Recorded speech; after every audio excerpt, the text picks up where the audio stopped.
This week I'm going to be having a go at making some swamp terrain. I'm going to be using as much recycled material from old builds or scrap that I have laying around the house, like some old packing foam, a few bits and pieces of leftover timber from previous builds, and then we'll be coating the entire thing in a heap of texture pastes and coming in with a resin pour, as well as making it as overgrown and full of little details as we possibly can. Hi, I'm Seb and I make stuff, and I'm a part of a D&D podcast channel called Tomes and Tales RPG, where I will be running my very first one-shot coming up very soon. And I wanted to make some awesome pieces of terrain for the table to really bring my own element into the game. So today we're going to be focusing on the swamp board. I want some really creepy marshes for our players to have to make their way through as they explore this Feywild environment. Ultimately, there will be some awesome floating islands inspired by the newest Zelda game, but they will come into play in a future video. Keep your eye out for those, as it is an awesome build that really adds that magical element to any board. But for now, let's jump over and start building a frame for this board. I'm going to be using this 5mm thick MDF board, cutting it down to a 55 by 55 inch square, as this is what's best for our table. Then we're going to cut off some of these extra bits to go around the side to make us a nice little frame. Once we've got those cut out, we're going to put down some beads of wood glue and stick all of these in place. So we clamp it in place, flip it upside down and start adding nails, and then continue this around the rest of the edges. So glue, clamp, flip and nail, then repeat, until we're left with a nice little frame piece. Then we're going to grab out a heap of this cheap packing foam and just start tearing the edges off to give it a nice random look, before putting down some wood glue, spreading it out and sticking everything in place. We're going to continue this around the rest of the board, just adding down chunks of this foam wherever we want there to be land masses for our swamp. I want this to be majority land, but with a whole heap of little canals and waterways running between everything. So we just keep spreading out more and more glue and sticking down these random pieces of broken down packing foam. I was originally going to be using XPS foam, but our local hardware store stopped supplying the stuff that I like, and I thought, why not use this opportunity to use up a whole heap of this scrap, since it's all going to get covered up with textures later on. Now it's all glued in place, I'm going to come in with a lighter and melt back all of these edges. This is going to help to remove all of those perfectly round little balls that this kind of foam has, and to also give us a more random edge. I will note you should definitely be wearing a mask and doing this in a well-ventilated area, as this will let off fumes. Once you're done with that, it's time to mix up some Sculptamold. I've made this in previous videos and I'll have a link in the description to that. In this particular case, I've mixed in some brown paint just to give us a nice base colour. But before spreading that over everything, I'm going to glue down a handful of plaster rocks that I've made using some Woodland Scenics rock molds. Once these are in place, we just start piling on that Sculptamold and spreading it over all of the areas that we want to give a nice earthy look. This stuff's great because it'll dry nice and hard, giving us another layer of sealing over the entire build, while giving everything a more random feel. It also works great to fill in any gaps that you may have missed when gluing down your foam, and covering up some of those lines where the pieces will meet.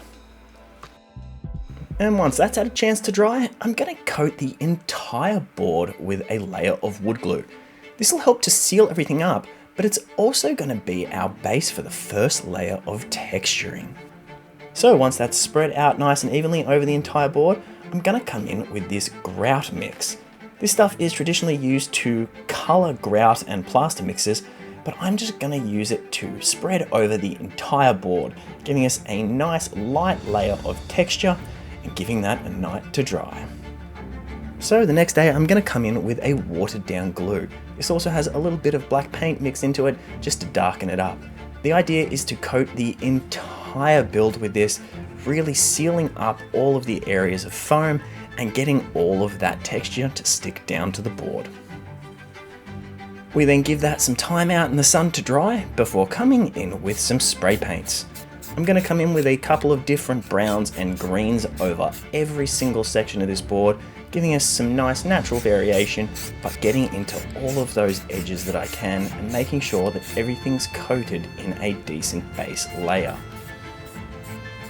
I'm really focusing the greens onto the inside areas as I want this to look a bit swampy and murky, even though ultimately I end up painting over most of this with texture paints.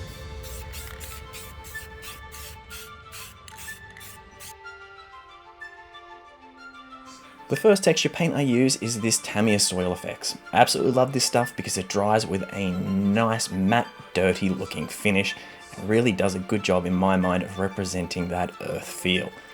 I started spreading it over these areas before realizing some of these things needed a little bit more coverage to hide some of the connection points.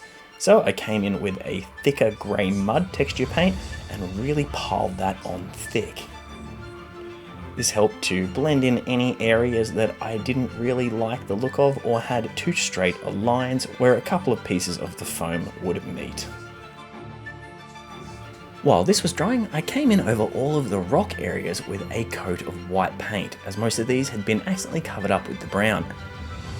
I like to do my stones in the same method, so all of my terrain pieces can match when put together. So we start with a Space Wolves Grey and give them a nice dousing. This being a contrast paint, it spreads nicely and really gives us some of that depth onto the stone. It looks a little bit glossy now, but this stuff dries nice and matte, and we're going to come over later on with some grey dry brushing to really give back those highlights. But for now, it's time to come back in with those texture paints and really go heavy coating the entire board. And once that's done, I come back in with that grey dry brush over all of the stones to give them a bit more of a cold rock feel, leaving us with a whole heap of different variations and textures on the base of our board. Now we have a nice random natural looking earth base, it's time to add in our grasses. So we're going to put a nice thick layer of matte Mod Podge. I choose the matte because I don't want that gloss shine coming through underneath, not that that would really matter for a swamp board. Then I grab out a static grass applicator and just start going to town. The static grass applicator is great because it makes all of the grass stand upright, but this isn't 100% necessary for this build. You could just pour a whole heap of static grass down and let it sit how it lies. But this thing is super satisfying, and for about 15 bucks on Amazon, it was a good purchase. We really want all of the land masses here to be nice and lush, as it is a swamp and they tend to have a heck of a lot of growth. So I spent my time going around adding different variations of phlox and grasses to give us as much range as possible. Then coming in with a longer, darker type of static grass to give us another bit of extra variation. As you've seen on a lot of my stuff, I really like doing as many different types of natural colors as I possibly can, because this is the best way to mimic nature in reality. So we'll come back in with a few more patches of light stuff over top, and then we're going to tip the entire thing upside down and give it a good whack to clean off any excess that hasn't stuck down. Collect this all up and throw it into a jar for a later date, and you've got a nice random looking mix. Now that the first layer of grasses is done and dried, it's time to come in with phlox and bushes. So I'm going to be using a whole heap of these static grass tufts all over this build. I want this swamp to look like it is exploding with life, and as I've mentioned, the more variation, the better. So we use a heap of tufts, and then I'm going to come in with some of these thicker clump foliages and really pile them down into the actual swamp area. Then we want some more colour. So we're getting out some static grass flowers and sticking these all over the place. The more colour, the better. Now we all know that swamps are full of reeds, so I'm going to grab an old paintbrush, give it a spray with a super glue accelerant, put some glue down on a piece of baking paper and hold it in place. It won't take long for this to dry and give us a nice base for us to build some reeds out of. Ideally, you'd get a better coloured paintbrush, but this was the best I could do. So I started pulling out some clumps, spreading them into separate bits and pieces, and then gluing them down to a piece of scrap foam.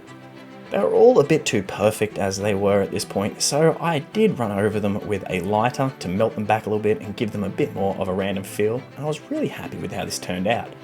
But just like with the foam, make sure you're in a well ventilated area and wearing a mask, because this is letting off some fumes as you're basically melting plastic. Once these were in a style that I was quite happy with, I took them outside and gave them a couple of hits with different spray paints to get them into the desired colour that I wanted. And there we go, that looks a bit better than the black strands we started with. Now it's time to pull these off and start gluing them in place all over our swamp. And all that we need for that is a little bit of super glue and some patience. I wanted a lot of these and I was happy with the end result. And now for my tiny little details. I'm taking these 3D printed miniature bits and pieces and painting them all up with contrast paints. We've got broken vases, animals, skulls, and other bits and pieces of weaponry, and we're going to be sticking these down into our swamp area before giving everything a resin pour. So these are going to be nice and deep in the water.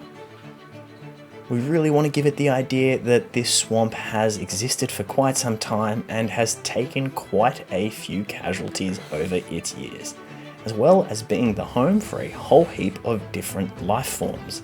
So I take my time going around gluing these in place all over the board, knowing that they are going to be hidden away under the resin pour once the build is done, but adding that extra little bit of detail for those who want to look close.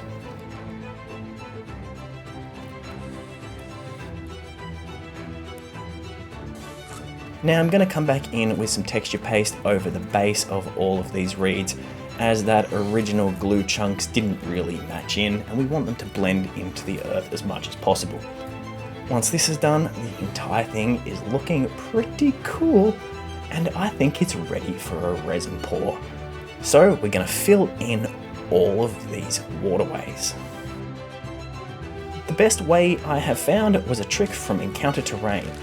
Pouring rice into all of our sections to fill it up to roughly the height that we want, then tipping this out, pouring this rice into a container, and you've got roughly the measurement you want for your resin. So we grab out some clear deep pour resin and mix it up to the same measurements that we have for our rice. I did mix a little bit more resin than the rice because, well, it's just not quite going to be perfect and it's better to have more than not enough. I added in a little bit of green paint to try and give us more of a swampy look, but I really didn't like the green ink that I had. I would have much rather a darker ink for this, but we work with what we've got. We mix them together and get that ready to pour it out over our entire model. I will say now, before we get a whole heap of comments, you should be doing this in a well-ventilated area and wearing the proper protective gear, as this stuff is quite toxic and requires the proper level of care. I probably should have been wearing gloves. But how satisfying is that, watching it auto level and mix throughout all of our waterways, coating all of our little bits and pieces and slowly filling up to make our nice swampy look. As I mentioned before, it is probably too clear. I would have liked this to be a bit more of a darker green to give us that creepy, murky waters look, but I do come back in with my own way of representing all that extra growth and algae that we see in swamp waters.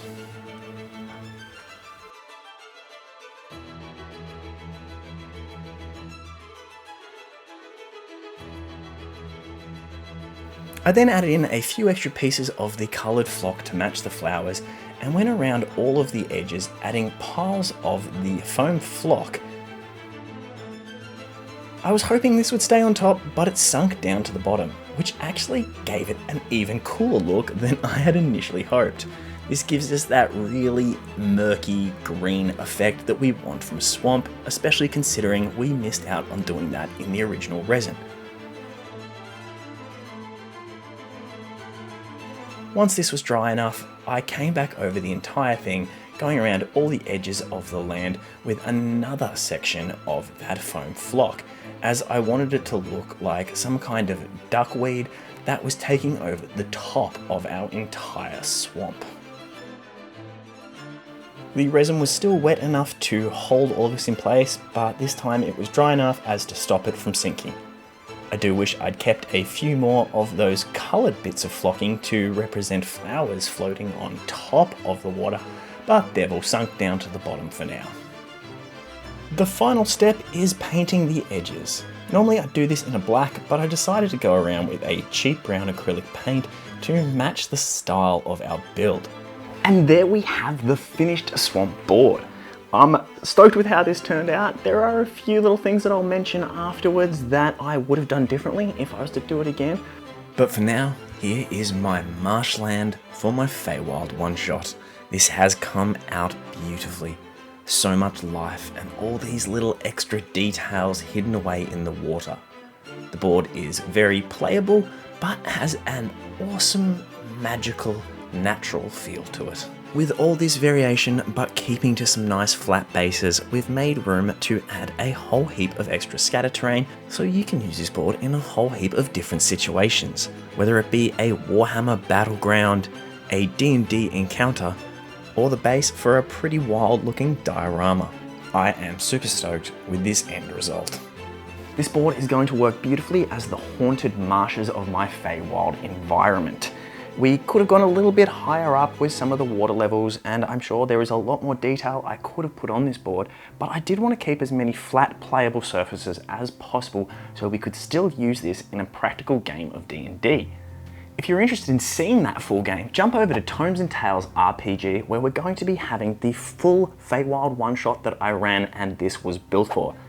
This board here will come into play, but it's going to have a lot more to it. The video will be up in the description for these little extra overgrown flowery sections that can add a lot to any board. They also give you the ability to mix and match and use them across a whole heap of different varieties. As well as these, we're going to be having some giant floating islands that are going to pop up on the back of the board here that will add a whole extra level of magic and wonder to this board. You'll see those being built in the next episode of Seb Makes Stuff. As I mentioned earlier, there are a lot of things I would have changed in hindsight. I wish I'd brought these water levels up a little bit higher. I would have loved to have a darker, more murky green for the water instead of this super transparent, although we did find a way around that with our flocking. And I would have also liked to do these edges much earlier in the process, either when I first built the frame or when I was spray painting the entire base, because I think having a much cleaner spray painted edge would have ultimately made it just look that little bit better. This is fine for what it is, but there are always little things we can look at and find that we would have done differently in hindsight and apply them to the next build. I also could have done a lot more flowers and plants and foliage over the rest of the board, but as I mentioned before, I wanted this to still remain playable and have bigger spaces that I could come in and put other pieces of terrain to make this a more universally available board that we can play on through a whole heap of different swamp and broken up land environments. As for now, I am stoked with this end result. I've learned a lot more about pouring resin. I'll note again, make sure you're wearing the proper respirators and protective gear and keep it in a well-ventilated environment because it does let off some fumes. But at the end of the day, this build has been a lot of fun. I've learned a lot and it's probably not going to be my last resin pour. We're only just getting started using this new method, and I think I'm going to have to bring this technique into more and more builds because I really just love the look. I hope you guys have enjoyed this video and found something in this entire build that you can apply to your next piece of terrain.